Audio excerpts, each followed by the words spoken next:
So this is definitely something that we need to talk about. We're going to be discussing if we actually need, I'm hearing a lot of people talk about drafting a quarterback, and totally get it, but some people are even saying to draft like somebody in the second round or something along those lines. Totally get it, but kind of seeing what the season's like, unless we completely fall off a cliff, I'm pretty sure we're going to end up most likely at like 800.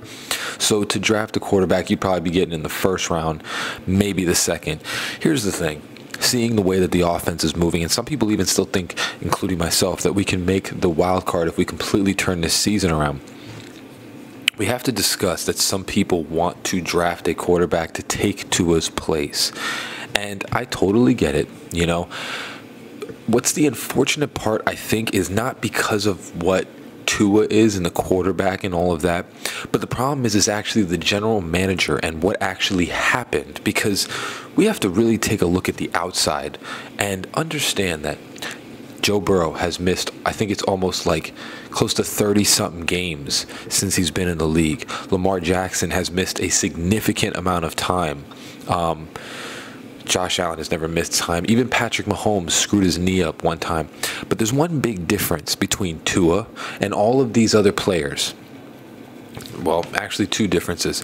One is that Tua is the most polarized player in the NFL right now besides like Patrick Mahomes. So anything that happens to him, and of course he's been the concussion protocol wizard that everybody associates this with him, is that all of these quarterbacks have missed probably the same amount of time, and some of them, including Joe Burrow, have missed more time than Tua Tagovailoa. But the difference is that the general manager never put the same backups in, and the coaching staff never was able to adapt without Tua in. So, of course, what we look at right now is that this has been magnified because we literally went from the best offense in the NFL to the worst offense in the NFL. We could not do anything, and that's what I think people are not really looking at when it comes to Tua Tagovailoa, because when he's on the field, we are significantly better. Of course, we haven't done anything, but even this year, playing the Buffalo Bills in Buffalo like that, totally different. So understanding that, you have to realize that these players have all missed time. Every single one of these players has missed time. The difference is that they've had a backup quarterback and a coaching staff that has been able to overcome the quarterback not being on the field. So what ended up happening is Tua, that did not happen. So what we're doing now is we blame it all, like we typically do, blame it all on Tua. And the problem with that is that many more quarterbacks have missed more time than Tua has. Just the issue is that Tua literally leads the team. So when he's not on the field, it's a completely different team. And that's the biggest issue that we have right now. And a lot of people want to associate drafting a quarterback because of Tua, but it's actually not because of Tua. The whole point of having a backup quarterback is so that they take the role of the starter and allow the team to keep winning. That's why you choose. It's not just a position to just keep some stash player that you don't really care about. It is quite literally to have a player that can do the best if your quarterback were to be out. And unfortunately, with the general manager that we have, we've gotten the worst characters as backup quarterbacks since Tua has been in the league. I mean, you got to go back to, well, besides Ryan Fitzpatrick, who wasn't really a backup, but you've had Jacoby Brissett, you had obviously Skylar Thompson, you've had Mike White, you've had who's our quarterback? Tyler Huntley. You've had the worst quarterbacks to be a backup to Tua, and whenever Tua is out, this is what I find so funny about people. Whenever Tua is out, Jacoby Brissett, Tyler Huntley, Mike White, they throw interceptions and we lose games. Whenever Tua's back in, not the same. And here's the thing. What's crazy is we have a guy named Tyler Huntley this year that looks horrible. I mean, he just honestly shouldn't have been out there. That guy was the backup for Lamar Jackson, and they still got to the playoffs with him. So you can kind of calculate that into what you're judging. I personally, if you get him in the third round, sure, maybe the fourth round.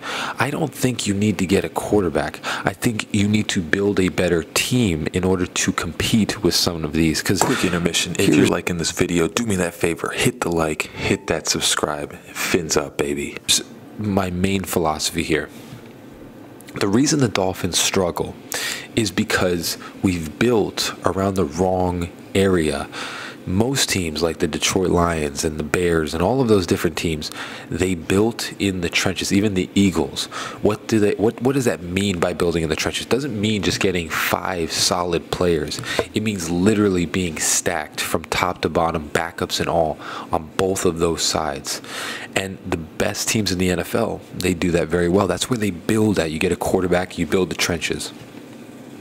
What our general manager has done is gotten the flashy names, built all around the trenches, and then just kind of, whatever it is, it is. That's the problem with this team. And that's, honestly, we have a lot of talent, but that's the reason why we lose to better teams, because our trenches, the core of a team, besides a quarterback, we don't even pay attention to. We kind of just let everybody go, whoever it is.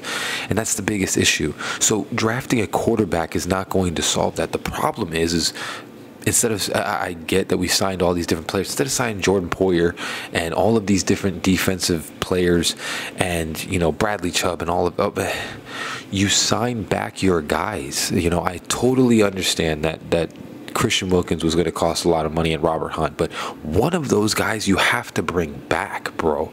And that's kind of the issue here.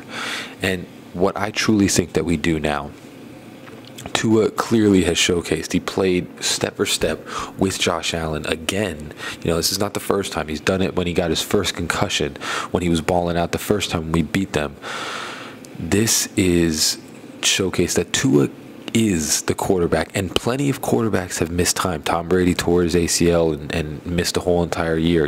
This happens with players. You're in the NFL, people get injured, and the problem is that it's not even an injury that's like, it's only relevant recently. It's not even something that was relevant a while ago.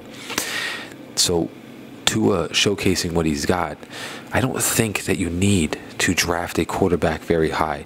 You have your quarterback, and I really do think that a lot of these, no offense to you guys, a lot of you fans that are not very intelligent when it comes to football, is we're going to see another Drew Brees thing happen, and I'll tell you, I can call it right here.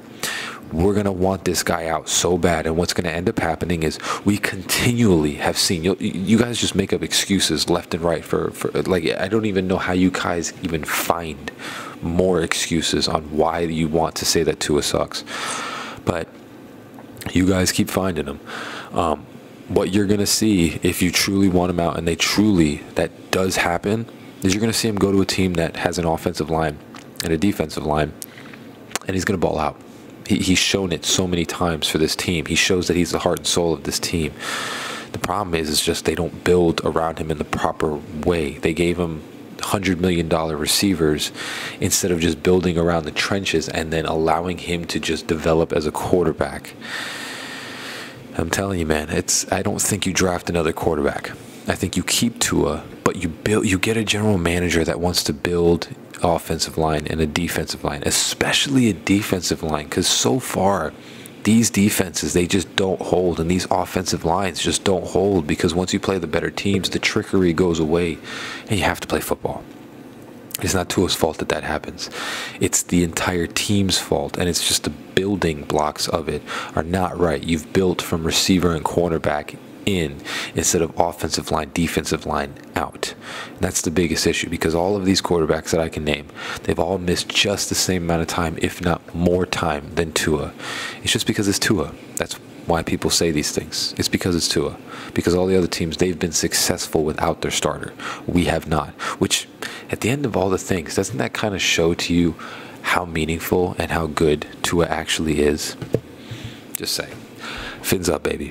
Love you all. Comment down below. Let me know what you think about this video, and like and subscribe. I appreciate you guys really very much. Fins up, baby. Love you. Peace.